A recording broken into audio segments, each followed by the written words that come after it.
ನೀವೇನಾದರೂ ಒಮ್ಮೆ ಈ ಕರಿಬುತ್ತಿ ರೆಸಿಪಿನ ತಿಂದಿದ್ದೀರಾ? ಕರಿಬುತ್ತಿ ರೆಸಿಪಿ ಟ್ರೆಡಿಷ್ನಲ್ ಅಡುಗೆ, ಹಬ್ಬಗಳಲ್ಲಿ ಮಾಡುವಂತಹ ರೆಸಿಪಿ. ತುಂಬ ರುಚಿಕರವಾಗಿರುತ್ತೆ. ಇದಕ್ಕೆ ಮೆಣಸನ್ನು ಅಂತಲೂ ಹೇಳ್ತೀವಿ.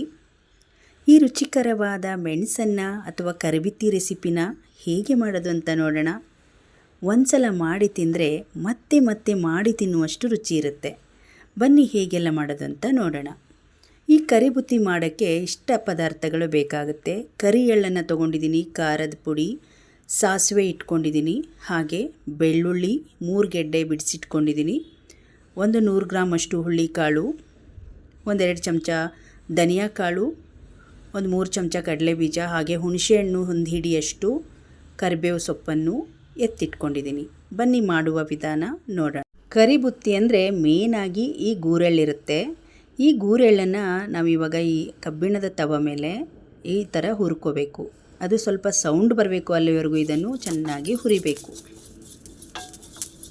ಇದನ್ನು ಸ್ವಲ್ಪ ಜಾಸ್ತಿ ಪೌಡ್ರ್ ಮಾಡಿ ಇಟ್ಕೊಂಡ್ರೆ ನೀವು ಪಲ್ಯಕ್ಕೆಲ್ಲ ಆಗುತ್ತೆ. ಹಾಗಾಗಿ 1 ಬೌಲನ್ನು ರೆಡಿ ಮಾಡ್ಕೊಂಡಿದ್ದೀನಿ. ಇದರ ಜೊತೆಗೆ ಇಲ್ಲಿ 1/2 ಬೌಲ್ ಆಗುವಷ್ಟು, ಅಂದರೆ 3 ರಿಂದ 4 ಚಮಚ ಆಗುವಷ್ಟು ಹುಳ್ಳಿಕಾಳು ತೊಗೊಂಡಿದ್ದೀನಿ. ಇದಕ್ಕೆ ಮೇನ್ ರುಚಿ ಕೊಡೋದೇ ಹುಳ್ಳಿಕಾಳಾಗಿರುತ್ತೆ. ಇದನ್ನು ಚೆನ್ನಾಗಿ ಉಬ್ಬೋ ಥರ ಹುರಿದು ಎತ್ತಿಟ್ಕೊಳ್ಳೋಣ. ಇಲ್ಲಿ 1 ಚಮಚದಷ್ಟು ಧನಿಯಾ ಕಾಳು, 1 ಚಮಚದಷ್ಟು ಜೀರಿಗೆಯನ್ನು ಹಾಕಿ ಜೊತೆಗೇ ಇದನ್ನು ಚೆನ್ನಾಗಿ ಹುರಿದ್ಬಿಟ್ಟು ಇದನ್ನು ಕೂಡ ಪಕ್ಕದಲ್ಲಿ ಎತ್ತಿಟ್ಕೊಳ್ಳೋಣ. ನೆನಪಿರಲಿ, ಹುಚ್ಚೆಳ್ಳು ಜೊತೆಗೆ ಹುಳ್ಳಿಕಾಳು ಸೇರಿಸಬಾರ್ದು, ಸಪ್ರೇಟಾಗಿ ಪುಡಿ ಮಾಡಿಟ್ಕೊಳ್ಳಿ. ಈಗ ಹುಳ್ಳಿಕಾಳು ಜೊತೆಗೆ ಧನಿಯಾಕಾಳು ಮತ್ತು ಜೀರಿಗೆಯನ್ನು ಸೇರಿಸಿ ಇದನ್ನು ಪಕ್ಕದಲ್ಲಿ ಎತ್ತಿಟ್ಕೊಳ್ಳೋಣ. ಹುಳ್ಳಿಕಾಳು ಮಾತ್ರ ಚೆನ್ನಾಗಿ ಫ್ರೈ ಆಗಿರಬೇಕು. ಈಗ ನೋಡಿ, ಗೊಜ್ಜನ್ನು ರೆಡಿ ಮಾಡ್ಕೋಬೇಕು. ಹುಳಿಯನ್ನು ನೆನೆಸಿಟ್ಕೊಂಡಿದ್ದೀನಿ, 1 ಹಿಡಿಯಷ್ಟು ಹುಳಿಯನ್ನು. ಈ ಒಂದು ಹುಳಿಯನ್ನು ಅಥವಾ ಈ ಮೆಣಸನ್ನು ಅಂದರೆ ಸ್ವಲ್ಪ ಹುಳಿ ಆಗಿರುತ್ತೆ, ಹಾಗಾಗಿ ಇಷ್ಟು ಹುಳಿ ಬೇಕಾಗುತ್ತೆ. ಇನ್ನು ಸ್ವಲ್ಪ ನೀರನ್ನು ಹಾಕಿ ಇದನ್ನು ಸ್ಟವ್ ಉರಿಯಲ್ಲಿ ಮೀಡಿಯಮ್ ಫ್ಲೇಮಲ್ಲೇ ಇಟ್ಕೊಂಬರೋಣ. ಚೆನ್ನಾಗಿ ಕುದಿಬೇಕು, ಸ್ವಲ್ಪ ಗಟ್ಟಿಯಾಗಬೇಕು, ಅಲ್ಲಿವರೆಗೂ ಇದನ್ನು ಕುದಿಸ್ಕೊಳ್ಳೋಣ. ಈಗ ಮಿಕ್ಸಿ ಜಾರಿಗೆ ಪುಡಿಗಳನ್ನು ಮಾಡ್ಕೊಳ್ಳೋಣ. ಮೊದಲು ಈ ಗೂರೆಳ್ಳನ್ನು ಹಾಕ್ತಾಯಿದ್ದೀನಿ. ಇದನ್ನು ನೈಸಾಗಿ ಪುಡಿ ಮಾಡ್ಕೊಂಬರಬೇಕು.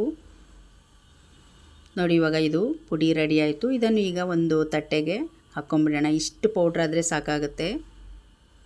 ಇದರ ಜೊತೆಗೆ ಈಗ ಹುಳ್ಳಿಕಾಳು, ಧನಿಯಾ ಮತ್ತು ಜೀರಿಗೆಯನ್ನು ಇದನ್ನು ನೈಸಾಗಿ ಪುಡಿ ಮಾಡ್ಕೊಳ್ಳೋಣ. ಇದ್ರ ಜೊತೆಗೆ ಹಸಿ ಸಾಸಿವೆನ 1 ಚಮಚ ಹಾಕಬೇಕು. ನೆನಪಿರಲಿ, ಹಸಿ ಸಾಸಿವೆ ಹಾಕೋದ್ರಿಂದ ತುಂಬ ರುಚಿಯಾಗಿರುತ್ತೆ. 1 ಚಮಚ ಹಸಿ ಸಾಸಿವೆ ಹಾಕಿ ಇದನ್ನೆಲ್ಲ ಪೌಡ್ರ್ ರೆಡಿ ಮಾಡ್ಕೊಳ್ಳೋಣ. ಇದು ಕೂಡ ರೆಡಿ ಆಯಿತು. ಇದನ್ನು ಕೂಡ ಒಂದು ಬೌಲಲ್ಲಿ ಹಾಕಿ ಎತ್ತಿಟ್ಕೊಳ್ಳೋಣ. ಹುಣಸೆಹಣ್ಣಿನ ಒಂದು ಗೊಜ್ಜು ಕೂಡ ರೆಡಿ ಆಯಿತು. ನೋಡಿ, ಇದು ಹುಣಸೆಹಣ್ಣು ಚೆನ್ನಾಗಿ ಕುದೀತಾ ಇದೆ. ಈ ಸಮಯದಲ್ಲಿ 1/2 ಬೌಲ್ ಆಗುವಷ್ಟು ಬೆಲ್ಲ ಹಾಕ್ತಾಯಿದ್ದೀನಿ. ಬೆಲ್ಲ ಹಾಕಿ ಬೆಲ್ಲ ಕರಗೋವರೆಗೂ ಈ ರೀತಿ ಚೆನ್ನಾಗಿ ಮಿಕ್ಸ್ ಮಾಡಿ ಸ್ಟವ್ ಉರಿಯನ್ನು ಆಫ್ ಮಾಡ್ಕೊಂಡು ಬಿಡೋಣ. ಈಗ ಇದು ಹುಣಸೆಹಣ್ಣಿನ ಗೊಜ್ಜು ಕೂಡ ರೆಡಿ ಆಯಿತು. 2 ಥರದ ಪುಡಿ ರೆಡಿ ಆಯಿತು. ಹುಣಸೆಹಣ್ಣಿನ ಗೊಜ್ಜು ರೆಡಿ ಆಯಿತು. ಮೊದಲನೇ ಸ್ಟೆಪ್ಪಲ್ಲಿ ಇಷ್ಟು ರೆಡಿ ಮಾಡಿ ಎತ್ತಿಟ್ಕೋಬೇಕು. ಇದನ್ನು ಸಾಮಾನ್ಯವಾಗಿ ಹಬ್ಬಗಳಲ್ಲಿ ಮಾಡುವಂತಹ ರೆಸಿಪಿ ಇದು. ಯಾವಾಗ ಬೇಕೋ ಆವಾಗ ಮಾಡ್ಕೋಬೋದು. ಇಲ್ಲಿ 3 ಗೆಡ್ಡೆ ಬೆಳ್ಳುಳ್ಳಿಯನ್ನು ಸಿಪ್ಪೆ ಸುಲಿದಿಟ್ಕೊಂಡಿದ್ದೀನಿ. ಇದನ್ನು ತರಿ ಜಜ್ಜಿಕೊಂಡ್ರೆ ಸಾಕಾಗುತ್ತೆ, ಜಾಸ್ತಿ ಪೇಸ್ಟ್ ಆಗೋದು ಬೇಡ. ಸ್ವಲ್ಪ ಹಾಗೆ ಸ್ವಲ್ಪ ತರಿ ಮಾಡಿಕೊಂಡು ಇದನ್ನು ಕೂಡ ಎತ್ತಿಟ್ಕೊಳ್ಳೋಣ.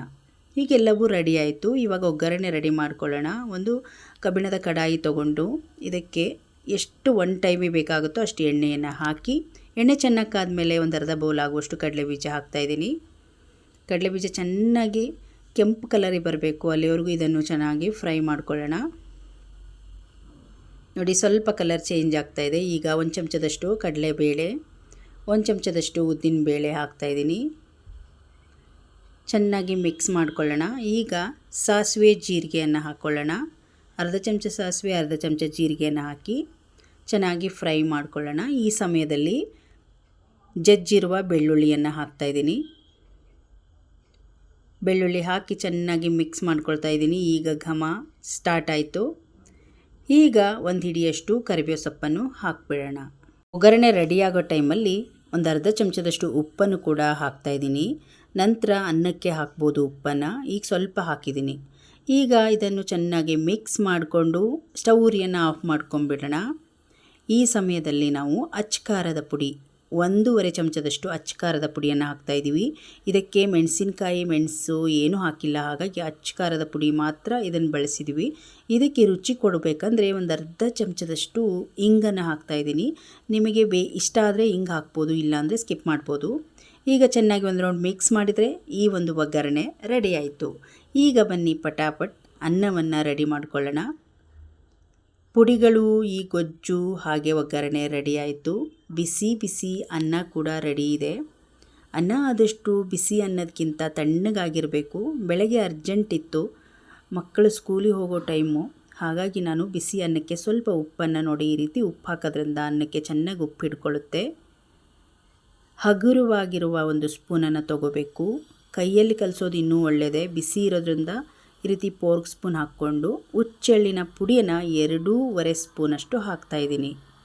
ಜಾಸ್ತಿ ಹುಚ್ಚೆಳ್ಳು ಬಳಸಬಾರ್ದು. ನೀವು ಹುಳ್ಳಿ ಪುಡಿಯನ್ನು ಜಾಸ್ತಿ ಹಾಕಿದರೂ ಹುಚ್ಚೆಳ್ಳನ್ನು ಒಂದು 2.5 ಸ್ಪೂನ್ ಸಾಕಾಗುತ್ತೆ. ಮೊದಲು ಹುಚ್ಚೆಳ್ಳಿನ ಪುಡಿಯನ್ನು ಹಾಕಿ ಮಿಕ್ಸ್ ಮಾಡಿ ನಂತರ ಹುಣಸೆ ಹುಳಿಯನ್ನು ಹಾಕ್ತಾಯಿದ್ದೀನಿ. ಹುಣಸೆ ಹುಳಿನೂ ನಮಗೆ ಎಷ್ಟು ಬೇಕಾಗುತ್ತೋ ನೋಡಿಕೊಂಡು ಹಾಕ್ಕೋಬೇಕು. ಇದು ಸ್ವಲ್ಪ ಹುಳಿಯಾಗೇ ಇರಬೇಕು, ಚೆನ್ನಾಗಿರುತ್ತೆ. ಈಗ ಹುಳ್ಳಿ ಹಿಟ್ಟಿನ ಪುಡಿಯನ್ನು ಹಾಕ್ತಾಯಿದ್ದೀನಿ. ಈ ರೀತಿ ಸ್ಟೆಪ್ ಬೈ ಹಾಕೋದ್ರಿಂದ ಒಂದು ಒಳ್ಳೆ ರುಚಿ ಕೊಡುತ್ತೆ. ಇದನ್ನು ಒಂದು 3-4 ಚಮಚದಷ್ಟು ಈ ಹುಳ್ಳಿ ಹಿಟ್ಟಿನ ಪುಡಿ ಹಾಕ್ತಾಯಿದ್ದೀನಿ. ಹಾಕಿ ಹಗುರವಾಗಿರುವ ಸ್ಪೂನಲ್ಲಿ ಚೆನ್ನಾಗಿ ಈ ರೀತಿ ಮಿಕ್ಸ್ ಮಾಡ್ಕೋಬೇಕು. ನೋಡಿ, ಇದು ಚೆನ್ನಾಗಿ ಮಿಕ್ಸ್ ಆಗಿದೆ. ಈಗ ನೋಡಿ, ಇವಾಗ ಉದ್ರುದ್ರಾಗಿ ಕೂಡ ಬಂದಿದೆ ಇದು. ಈಗ ತಣ್ಣಗಾಗಿರುವ ಒಗ್ಗರಣೆಯನ್ನು ಮಿಕ್ಸ್ ಮಾಡೋಣ. ಆದಷ್ಟು ಒಗ್ಗರಣೆ ತಣ್ಣಗಾಗಿರಬೇಕು, ಅನ್ನ ತಣ್ಣಗಾಗಿರಬೇಕು. ಈಗ ಅನ್ನ ಎಲ್ಲ ಚೆನ್ನಾಗಿ ಆರಿದೆ. ಕೈಯನ್ನು ಕ್ಲೀನಾಗಿ ತೊಳೆದು ನಂತರ ಈ ಕೈಯಿಂದನೇ ಕಲಿಸ್ಕೋಬೇಕು. ಇದನ್ನು ಈ ರೀತಿ ಕೈಯಿಂದನೇ ಉದ್ರುದ್ರಾಗಿ ಹಗರಾಗಿ ಈ ರೀತಿ ಕಲಿಸ್ಕೊಂಡು ನಾವು ಈ ಒಗ್ಗರಣೆಯನ್ನು ಮಿಕ್ಸ್ ಮಾಡ್ಕೋಬೇಕು. ಈ ರೀತಿ ಮಾಡೋದ್ರಿಂದ ಅನ್ನ ಮೆತ್ತಗಾಗೋದಿಲ್ಲ, ಮುದ್ದೆ ಆಗೋದಿಲ್ಲ.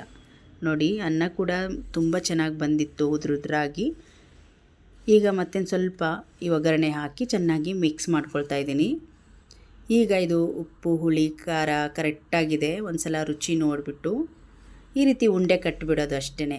ಬೆಳಗ್ಗೆ ಗಡಿಬಿಡಿ ಕೆಲಸ ಆಗುತ್ತೆ, ಹಾಗಾಗಿ ಬೆಳಗ್ಗೆ ಲಂಚ್ ಬಾಕ್ಸ್ಗೆ ಕೂಡ ನಾನು ನಾಷ್ಟ ಪ್ಯಾಕ್ ಮಾಡಬೇಕಿತ್ತು. ಹಾಗಾಗಿ ಈ ಬುತ್ತಿಯನ್ನು ಕಟ್ಟಿ ಬಾಕ್ಸಿಗೆ ಹಾಕ್ತಾಯಿದ್ದೀನಿ. ಸಣ್ಣದಾಗಿ ಕಟ್ಕೊಟ್ರೆ ಮಕ್ಕಳಿಗೆ ಇಷ್ಟ ಆಗುತ್ತೆ. ಈ ರೀತಿ ನೋಡಿ, ಈ ರೀತಿ 3 ಉಂಡೆಗಳನ್ನು ಹಾಕ್ಕೊಂಡು ಲಂಚ್ ಬಾಕ್ಸಿಗೆ ಹಾಕ್ಕೊಂಡ್ರೆ ಡಿಫ್ರೆಂಟಾಗಿರೋ ಟ್ರೆಡಿಷ್ನಲ್ ಫುಡ್ಡು ಅಂತಲೇ ಹೇಳ್ಬೋದು. ಈಗ ಎಲೆಯಲ್ಲಿ ಸರ್ವ್ ಮಾಡಿಕೊಂಡು ತಿಂತಾಯಿದ್ರೆ ನಿಮಗೆ ಉಪ್ಪಿನಕಾಯಿ ಪಲ್ಯಗಳು ಏನೂ ಅವಶ್ಯಕತೆ ಇರೋದಿಲ್ಲ, ಯಾಕಂದರೆ ಎಲ್ಲ ರುಚಿನೂ ಇದರಲ್ಲೇ ಸಿಗುತ್ತೆ. ಒಂದೊಂದೇ ಉಂಡೆ ಹಾಕಿ ನಾವು ತಿಂತಾಯಿದ್ರೆ ಅಮೃತ ಥರ ರುಚಿ ಹೊಡೆಯುತ್ತೆ. ನೀವು ಒಮ್ಮೆ ಈ ಒಂದು ಟ್ರೆಡಿಷ್ನಲ್ ರೆಸಿಪಿ ಮಾಡಿ ನೋಡಿ, ಹೇಗಿತ್ತು ಅಂತ ಕಮೆಂಟ್ ಬಾಕ್ಸಲ್ಲಿ ತಿಳಿಸಿ.